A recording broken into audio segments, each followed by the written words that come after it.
and I had to. I think the worst part was when I thought like when I lose my looks, I don't have anything left. But if we want to have good mental health and we want to learn to train our intuition, you're also going to have to do certain things. So I call this the ABC of rapid relaxation. People. Which people in your life make you connect to yourself, or which people make you disconnect to yourself? It's like eye-openers that I never knew.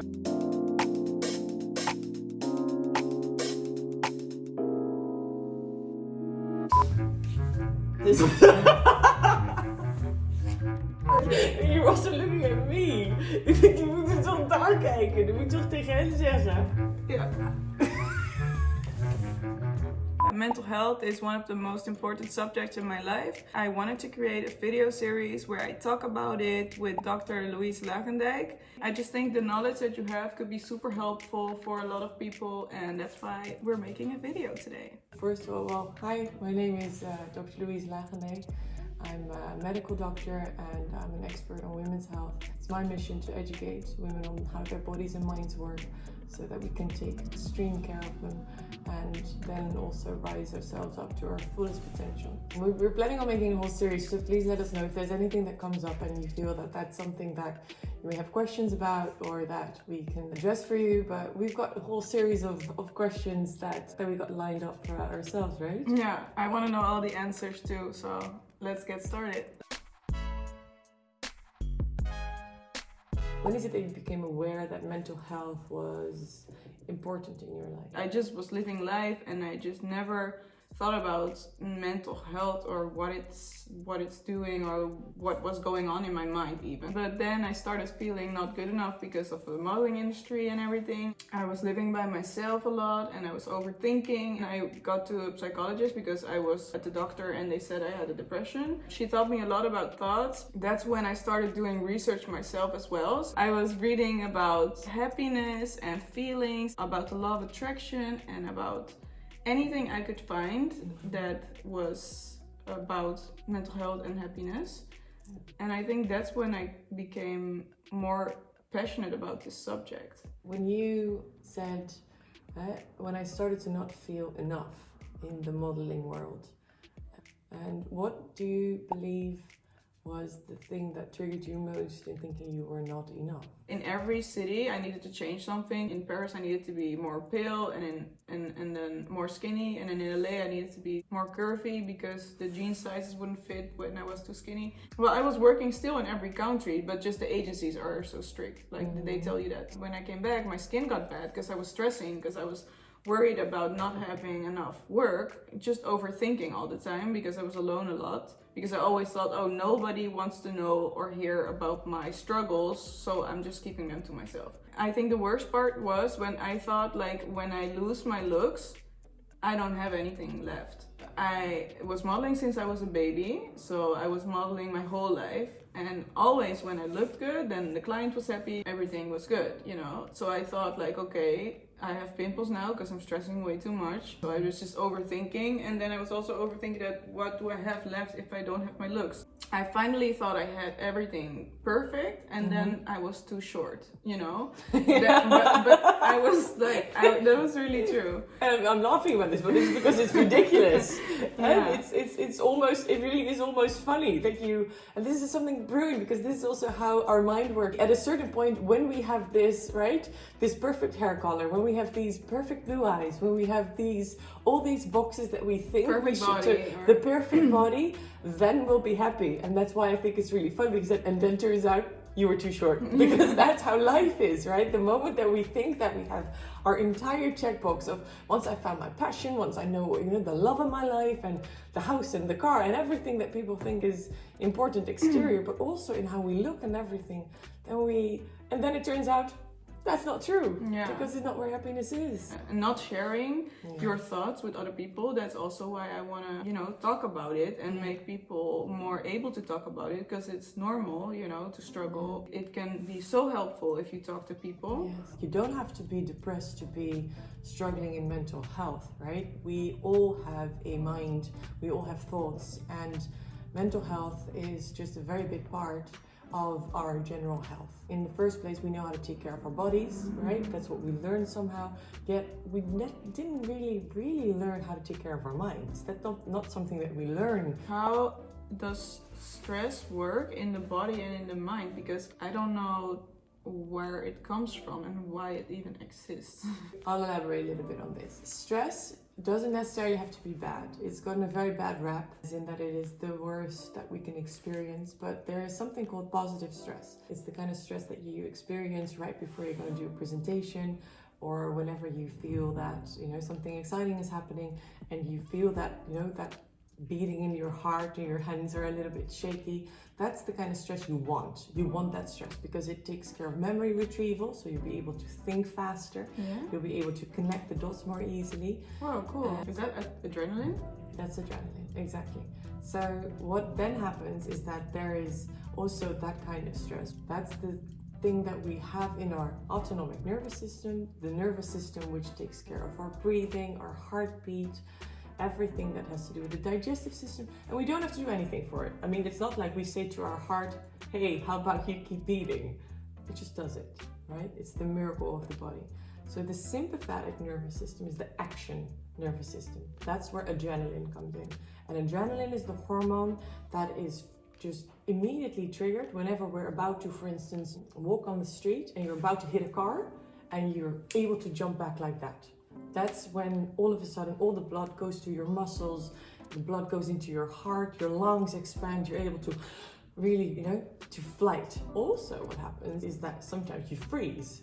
This can also happen when the stress gets a little bit too high. Remember when you have a presentation and you're like completely blanking? That's that same system. It's the sympathetic nervous system. And it's a beautiful system because it's what protects us from our, ancient tigers that were running after us. And when these tigers are running after you, you want to have your fight-flight response. But what happens nowadays is that we do not necessarily know the difference anymore between a tiger and our cell phone, because it gives continuous triggers of potential stress. It could be places, people, it can be physical stress. But even when it's not like life dangerous, it still can cause the same stress. Yes. When you're here in balance, right? You get a perceived threat of something that could happen, or it could be your boss who's going to call you and say, hey, I need this room right now, and your stress trigger goes up. Then you're here. That's something that we normally wouldn't have if we're this is when you were completely relaxed. But what you want is you want to have that stress trigger go down again. Now that's the other system, the parasympathetic. So you have to do things every day-ish to get it down? Yes, actually yes. That's a very good conclusion. Because what happens is if we keep it in the peak, the acute stress, fine, you can deal with it, right? It's normal. We can deal with it if we have acute stress. But what happens if we don't bring the trigger down by stimulating the relaxation response, that's what it's called, then you can have continuous stress, and then it becomes chronic, and then there's another hormone that comes with that, and that's cortisol. And cortisol is in the tops of your kidneys, that's where it's being made, in the adrenal glands. And if you have continuous high cortisol, leads to a numerous amount of problems, especially in women, right? Bad skin, weight gain, problems getting pregnant, cardiovascular disease, depression, all that. And it's really just a matter of bringing down the curve through the relaxation response, because we have this system in the body. So is it also that you can feel your intuition and stuff clearer when you're not stressed? Yes, absolutely. When it's more down, so you're more connected? Absolutely. This is really beautiful. It's a very good question, because the parasympathetic nervous system, so the rest and digest system, is linked to the biggest nerve in your body. There's a nerve that goes from the head all the way down to the gut. So they say that this has to do with the gut-brain connection, and that the gut feeling, right, of knowing it in your gut has to do with this particular nerve. This is how it communicates back to the brain. Well, you can trigger this. How can you I need to know this. I'm going to tell you. This is so important for me. I'm going to tell you. I know I need to follow it, but I just doubt about what is best. Like, I don't know. Like, I overthink it, and then I know. I know, this is super. I think that there are so many people who have a need to start to listen to that voice within, if you will. To start to because that's be literally more... what's bringing you happiness. Absolutely. If you make the decision followed by your gut. Yeah. Yes. But it's harder than you think. So this is a little bit of training. And I think this is important in mental health in the first place. When we want abs, we know that we need to go to the gym. But if we want to have good mental health and we want to learn to train our intuition, you're also going to have to do certain things. What ways are there to bring it down so you can follow your intuition better? So I call this the ABC of rapid relaxation. The first one, the A, is always awareness. First, everything that gets us out of our centered state is important to know so that we do not do that. And it may sound redundant, but 9 out of 10 times we do not know our P's. And by our P's, I mean which places trigger us. It can be certain environments. It can be the grocery store. It can be big spaces with many people in them. People. Which people in your life are you with that make you connect to yourself? Or which people make you disconnect to yourself? This is very important. How do you know if a person disconnects you when you don't know at the moment if it That's a good disconnects one. you? Yeah, that's a very good one. If you talk to somebody and you hear yourself saying yes but, yes but, yes but That's interesting. all the time, you're probably talking with somebody on a different frequency. Because when you go yes and, yes and, yes and, you're most probably agreeing. So that it feels good. So it feels good. And now, I'm not saying that you cannot have discussions, because that's really important. I'm just saying, find people in the first place who you feel that you don't have to work that hard for. Because if things just go easily, that's the path of least resistance. Interesting. And what was the awareness? And then the second thing... Breathing. Breathing? That's such a big thing, right? Breathing, breathing, breathing. I cannot stress this enough. I feel like that's so important, and It's everything. Breathing is scientifically proven to lower your cortisol, to lower your cholesterol, to improve your sleep. Oh my god. To help you lose weight. It's insane. Why is because that? It creates awareness, or? No, because it helps us relax. It relaxes. So it brings down the curve. Sympathetic nerves. It brings down the curve. See, right? But you do it all the time. I thought there was like this is interesting. You do it all the time, but not aware. Yeah. And what's beautiful about this is we breathe about 10 to 15 times a minute. But what we want to do to literally bring it down is 6 times per minute. And this is the way to do it. You breathe in through your nose, and you breathe out through your mouth. Purse your lips. Why do your mouth? Because it's more. Because when you purse your lips, you create more pressure in the lungs, and there are nerve cells in the lungs, in the bronchioles, which are the lung cells, and they're directly connected to this particular nerve. No way. Yes. Why didn't I know that? Because that's why we're here. Oh my god. Okay. So I'm gonna do this every day. Yeah, please do. Yeah. But I always think like you do it every day, and like I do it sometimes like really quickly, and I be aware of the breathing when I meditate. I never thought it could have a big impact. Huge. When we start to really breathe, people forget to breathe. We like you say so clearly, but it's what I do every day. Like you do it all the time. But the thing is that we do not actually use the breath to calm down the nervous system, because we don't know why we would want to do that. Well, why we want to do that is we want to calm down the nervous system so that you can tap into your intuition more easily. We breathe in for 4 through the nose. Hold 2, 3, and then out, all the way out, all the way out, all the way out. Especially the exhale stimulates this particular nerve. And how many times do you do that? Or as often as you like. Oh, just whenever feels good. Whenever feels good, but I really prefer, and then I come to the last one, which is the C, connecting. When we connect to ourselves and others, we stimulate a hormone that's called oxytocin. That's no way you say connecting now. That's funny. Why is that? Because I thought when I was disconnected to everyone, that's when I got depressed. Exactly. We know that people who are lonely, who experience loneliness, live 50%